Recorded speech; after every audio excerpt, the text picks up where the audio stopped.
ಇವತ್ತು ಕ್ರಿಕೆಟಿಗರಿಗೆ ಮಹಾ ಹಬ್ಬ ಅಂತ ಕೂಡ ಹೇಳ್ಬೋದು. ಯಾಕೆ ಅಂದರೆ ಇವತ್ತು ಸಂಜೆ 7 ಗಂಟೆಗೆ 2026ರ T20 ವಿಶ್ವಕಪ್ ಮಹಾ ಫೈನಲ್ ನಡೀತಾ ಇದೆ. ಎಲ್ಲರ ಕಣ್ಣು ಸದ್ಯಕ್ಕೆ ಅಹಮದಾಬಾದ್ನ ನರೇಂದ್ರ ಮೋದಿ ಅವರ ಕ್ರೀಡಾಂಗಣದ ಮೇಲೆ ನೆಟ್ಟಿದೆ.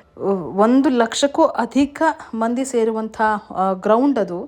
ಸದ್ಯಕ್ಕೆ ಸೂರ್ಯಕುಮಾರ್ ಯಾದವ್ ಟೀಮ್ ಮೇಲೆ ಸಾಕಷ್ಟು ಕುತೂಹಲ ಇದೆ. ಅಭಿಮಾನಿಗಳೆಲ್ಲರೂ ಕೂಡ ಕಾತುರದಿಂದ ಕಾಯ್ತಾ ಇದ್ದಾರೆ.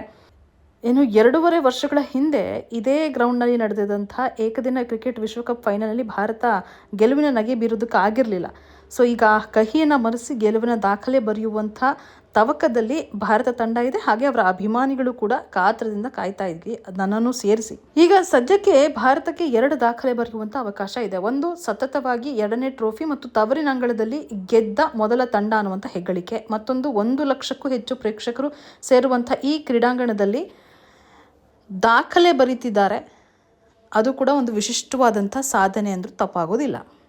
ಇನ್ನು ನಮ್ಮ ತಂಡದ ಬಲಾಬಲಗಳನ್ನು ನೋಡೋದಾದರೆ, ಒಂದು ಕಡೆ ಸೂರ್ಯಕುಮಾರ್ ಯಾದವ್ ಇದ್ದಾರೆ, ಕ್ಯಾಪ್ಟನ್ ಇದ್ದಾರೆ. ಇವರೊಂದು ರೀತಿ ಮಿಸ್ಟರ್ 360 ಅಂದರೂ ಕೂಡ ತಪ್ಪಾಗೋದಿಲ್ಲ. ಯಾಕೆಂದರೆ ಮೈದಾನದ ಮೂಲೆಗಳಲ್ಲೂ ಕೂಡ ವಿವಿಧ ಆ್ಯಂಗಲ್ನಲ್ಲಿ ಬಾಲನ್ನು ಚಚ್ಚಿ ಬಿಸಾಕ್ತಾರೆ. ಮತ್ತೊಂದು ಕಡೆ ಜಸ್ಪ್ರೀತ್ ಬೂಮ್ರಾ ಇದ್ದಾರೆ. ಡೆತ್ ಓವರ್ಗಳ ಯಾರ್ಕರ್ ಕಿಂಗ್ ಅಂತ ಇವ್ರನ್ನ ಹೇಳ್ಬೋದು. ಸೊ ಒಂದು ರೀತಿ ನ್ಯೂಜಿಲ್ಯಾಂಡ್ ಬ್ಯಾಟರ್ಗಳಿಗೆ ಇವರೊಂದು ರೀತಿ ಅತಿ ದೊಡ್ಡ ಸಿಂಹ ಸ್ವಪ್ನ. ಹಾಗೆ ಸಂಜು ಸ್ಯಾಮ್ಸನ್ ಇದ್ದಾರೆ ಮತ್ತು ಅಭಿಷೇಕ್ ಶರ್ಮಾ ಹಿಂದೆ ಹೇಗೆ ಆಡಿದ್ದಾರೆ ಗೊತ್ತು ನಿಮಗೆ. ಸೊ ಆರಂಭದಲ್ಲಿ ಬರುವಂಥ ಈ ಇಬ್ಬರು ಬ್ಯಾಟ್ಸ್ಮನ್ಗಳು ರನ್ ಮಳೆ ಹಾರಿಸುವಂಥ ಸಾಧ್ಯತೆ ಇದೆ. ಎಲ್ಲರ ಎಕ್ಸ್ಪೆಕ್ಟೇಷನ್ಸ್ ಕೂಡ ಇದೆ. ಹಾಗೆ ನ್ಯೂಜಿಲ್ಯಾಂಡ್ ಏನು ಕಮ್ಮಿ ಇಲ್ಲ. ಮಿಚೆಲ್ ಸ್ಯಾಂಟ್ನರ್ ಇದ್ದಾರೆ, ಕ್ಯಾಪ್ಟನ್ ಇದ್ದಾರೆ. ತಮ್ಮ ಸ್ಪಿನ್ ಮೂಲಕ ಭಾರತೀಯ ಬ್ಯಾಟರ್ಗಳನ್ನು ಕಟ್ಟಿ ಹಾಕುವಂಥ ಚಾನ್ಸಸ್ಗಳು ಕೂಡ ಇದೆ. ಫಿನ್ ಅಲೆನ್ ಮತ್ತು ರಚಿನ್ ರವೀಂದ್ರ ಇದ್ದಾರೆ. ರಚಿನ್ ರವೀಂದ್ರಗೆ ಭಾರತೀಯರ ಕ್ರೀಡಾಂಗಣದ ಪಿಚ್ ಏನಿದೆಯಲ್ಲ, ಆ ಪಿಚ್ ಬಗ್ಗೆ ಕ್ಲೀನಾಗಿ ಐಡೆಂಟಿಫೈ ಮಾಡಿದ್ದಾರೆ. ಎಕ್ಸ್ಪೀರಿಯನ್ಸ್ ಕೂಡ ಇದೆ. ಹಾಗಾಗಿ ಸ್ವಲ್ಪ ಇವರು ಕೂಡ ಟಫ್ ಫೈಟನ್ನು ಕೊಡುವಂತಹ ಚಾನ್ಸಸ್ ಇದೆ. ಇನ್ನು ನಮ್ಮ ಬಾಲಿಂಗ್ ತಂಡಕ್ಕೆ ಬರೆದ್ರೆ ಹಾರ್ದಿಕ್ ಪಾಂಡ್ಯ ಇದ್ದಾರೆ, ಮ್ಯಾಜಿಕ್ ಮ್ಯಾನ್. ಎಲ್ಲಿ ಯಾವಾಗ ಯಾವ ಕ್ಷಣದಲ್ಲಿ ಏನೆಲ್ಲ ಮ್ಯಾಜಿಕ್ ಮಾಡ್ತಾರೆ ಗೊತ್ತಾಗೋದಿಲ್ಲ. ಆಲ್ರೌಂಡರ್ ಕೂಡ, ಬ್ಯಾಟ್ಸ್ಮನ್ ಕೂಡ ಹೌದು, ಬೌಲಿಂಗ್ ಕೂಡ ಹೌದು. ಸೊ ಹಾಗಾಗಿ ಸದ್ಯಕ್ಕೆ ಎಲ್ಲರ ಕಣ್ಣು ಸಂಜೆ 7 ಗಂಟೆಗೆ ನಡೆಯುವಂಥ ಈ ವಿಶ್ವಕಪ್ ಫೈನಲ್ನಲ್ಲಿ ನೆಟ್ಟಿದೆ. ಇನ್ನು ಚಾಂಪಿಯನ್ ತಂಡಕ್ಕೆ 27.48 ಕೋಟಿ ಬಹುಮಾನವನ್ನು ಕೂಡ ನಿಗದಿಪಡಿಸಲಾಗಿದೆ. ಕಳೆದ ಒಂದು ಆವೃತ್ತಿಗಿಂತ ಈ ಬಾರಿ ಬಹುಮಾನ ಮೊತ್ತವನ್ನು ಕೂಡ ಹೆಚ್ಚಿಸಲಾಗಿದೆ.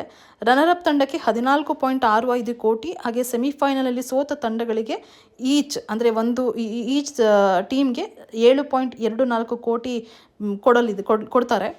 ಇನ್ನು ಟೂರ್ನಿಯ ಒಟ್ಟು 120.37 ಕೋಟಿ ಬಹುಮಾನ ಮೊತ್ತವನ್ನು ಒಳಗೊಂಡಿದೆ ಅನ್ನುವಂಥ ಮಾಹಿತಿ ಇದೆ. ಇನ್ನು 2024ರಲ್ಲಿ ರೋಹಿತ್ ಶರ್ಮಾ ಟೀಮ್ನ ಭಾರತ ತಂಡ ಗೆದ್ದಾಗ 20.42 ಕೋಟಿ ಬಹುಮಾನವನ್ನು ಪಡೆದಿತ್ತು. ಅದೇ ನಾನು ಹೇಳಿದಾಗೆ ಈಗ ಜಾಸ್ತಿ ಮಾಡಿದ್ದಾರೆ. ಈಗ ಮುಂಚೆ 20.4 ಕೋಟಿ ಇತ್ತು, ಈಗ 27.48 ಕೋಟಿ ಮಾಡಿದ್ದಾರೆ. ಅದರ ಜೊತೆಗೆ ರೋಹಿತ್ ಶರ್ಮಾ ಆಡಿದಂಥ ಟೈಮ್ನಲ್ಲಿ BCCI 125 ಕೋಟಿ ವಿಶೇಷ ಬಹುಮಾನವನ್ನು ಕೂಡ ಘೋಷಣೆ ಮಾಡಿತ್ತು. ಸದ್ಯ ಇವತ್ತು ಸಂಜೆ 7 ಗಂಟೆಗೆ ಸ್ಟಾರ್ ಸ್ಪೋರ್ಟ್ಸ್ ಮತ್ತು ಜಿಯೋ ಹಾಟ್ಸ್ಟಾರ್ನಲ್ಲಿ ಲೈವ್ ಬಿಡ್ತಾರೆ. ಎಲ್ಲರೂ ಕೂಡ ಕಾತುರದಿಂದ ಕಾಯ್ತಾ ಇದ್ದಾರೆ, ಯಾರು ಗೆಲ್ತಾರೆ, ಈ ಸತಿ ಏನಾದರೂ ಗೆಲುವಿನ ನಗೆಯನ್ನು ಬೀರುತ್ತಾ ಇಂಡಿಯಾದಲ್ಲೂ ಸೂರ್ಯಕುಮಾರ್ ಯಾದವ್ ಅವರ ಟೀಮ್ ಅಂತ ನಾವು ಕೂಡ ಕಾದು ನೋಡಬೇಕು. So hope for the best. ಎಲ್ಲರೂ ಕೂಡ ಇಂಡಿಯಾಗೆ ಪ್ರೇ ಮಾಡೋಣ.